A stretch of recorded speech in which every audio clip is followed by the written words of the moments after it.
During the Iran-Iraq War between 1980 and 1988, China provided significant military support to Iran. Iran back then was facing a weapons embargo imposed by Western countries led by the United States. China was one of the few countries that continued to provide military assistance to Iran during this conflict. China's decision to support Iran during the war was driven by a couple of factors. First, China and Iran had a long-standing economic and diplomatic ties. China was interested in maintaining its strategic relationship with Tehran. Second, China saw an opportunity to expand its influence in the Middle East by providing support to Iran, which was then emerging as a regional power. Also, China viewed the Iran-Iraq war as an opportunity to undermine the influence of the United States and its allies in the region. China provided Iran with a range of military hardware, including anti-ship missiles, surface-to-surface missiles, tanks, as well as other military equipment.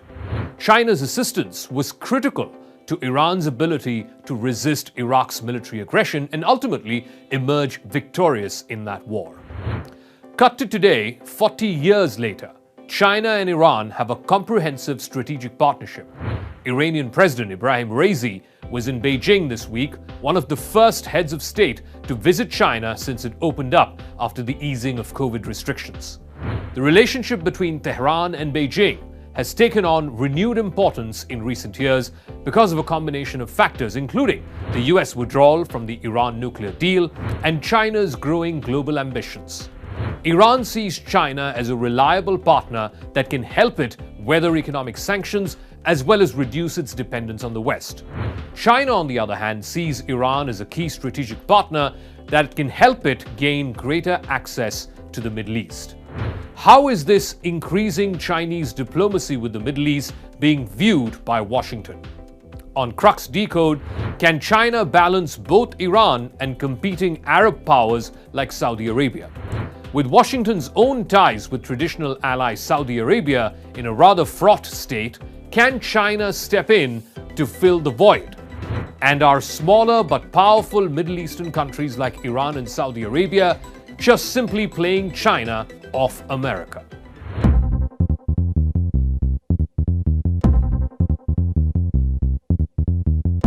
There have been several turning points in the Iran-China bilateral relationship in the last few years. It started with the 2015 Iran nuclear deal. This agreement paved the way for greater economic ties between Iran and China as it lifted some of the sanctions that had been imposed on Iran. China was also party to the negotiations and played a key role in brokering the deal. But then things got a real fillip when the United States withdrew from the Iran nuclear deal in 2018 under then-President Donald Trump. This led to renewed interest in the Iran-China relationship. Iran sought to strengthen its ties with Beijing in the face of American sanctions. Joe Biden, since assuming office a couple of years ago, he's been trying to revive this deal, but not with much success. And the biggest, of course, was the 25-year strategic partnership between Tehran and Beijing that was signed in 2021. The agreement outlines a comprehensive roadmap for cooperation between Iran and China. It's on a host of areas like energy, infrastructure, and defense. It is seen as a significant milestone in the relationship between both countries. In fact, it is $400 billion worth and a 25-year economic partnership, which includes energy cooperation as one of its pillars. China has agreed to increase its import of Iranian oil and gas, which will of course help Iran reduce its dependence on the West. Iran does not officially publish statistics about its oil sales, but analysts say over the last 3 months, Tehran has increased its oil exports to more than 1.2 million barrels per day, and much of that oil is being purchased by China. Iranian oil has found its way around the sanctions regime. It's not just on energy import, infrastructure development. China says it's going to invest as well as help Iran's infrastructure, including its transportation networks, ports and airports, and telecommunication systems. And most importantly, in trade and investment, China and Iran, according to this 2021 agreement, have agreed to increase their bilateral trade and investment with a focus on agriculture, manufacturing, and technology. China has also agreed to help Iran join the Shanghai Cooperation Organization, the SCO. China is already Iran's biggest trading partner, trading over $15 billion of goods and services as of last year. But it is not just Iran in this region. China is also consciously cultivating Arab states like Saudi Arabia, the UAE, and Qatar. The 2022 China-Arab States Summit and the China Gulf Cooperation Council Summit, which was held last year in Riyadh, it was the result of a long process of reflection and diplomatic efforts of engagement between China and the Middle East. China outlined its policy towards the Arab world in a 2016 policy paper. This paper basically outlines China's plans to develop relationships with key Middle Eastern states. Beijing now sees the current regional context in the Middle East as favorable to it. Former colonial powers are in the midst of an economic crisis, whether it is the United States, whether it is its European partners in the UK and France. Moscow, of course, is busy with its war in Europe. Chinese experts believe, and they are convinced, that the United States has entered a period of decline. They are now focused on an eventual US withdrawal from the Middle East, a scenario which think tanks in Washington discuss from time to time, and one that would be a real opportunity for China. Selecting Riyadh, for example, as the venue of last year's summit was not a trivial choice.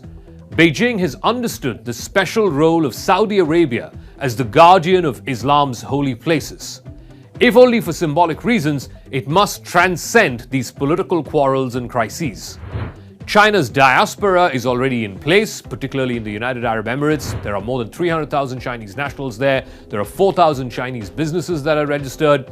Small and medium-sized enterprises globally have weathered successive crises under COVID-19 and the war in Ukraine, but the Gulf region is one of the few in the world that is seeing accelerated growth, and China is very much front and center of it.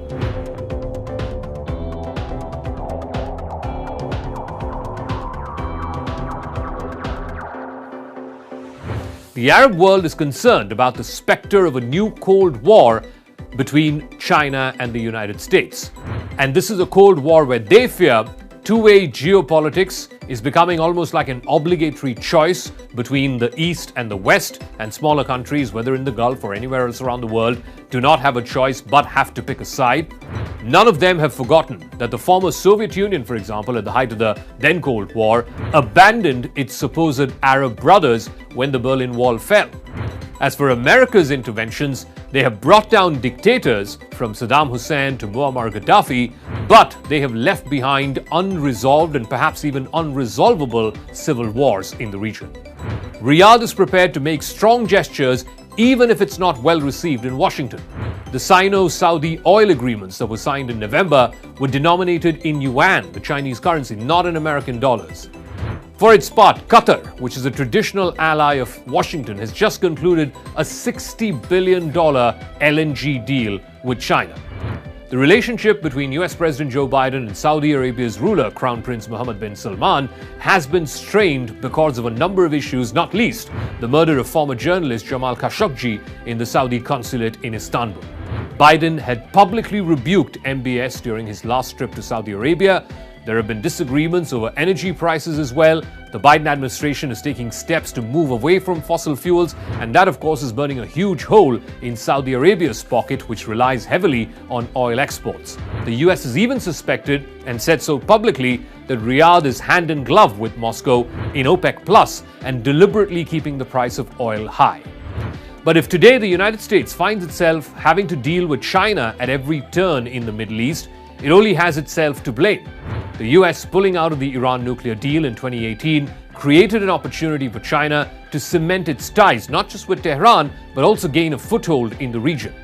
China, which is the largest trading partner in this region, also saw this as an opportunity to expand not just its economic ties, but also an opportunity to expand its strategic influence in the wider Middle East. As the US withdraw from that region, China saw this as an opportunity to fill the void.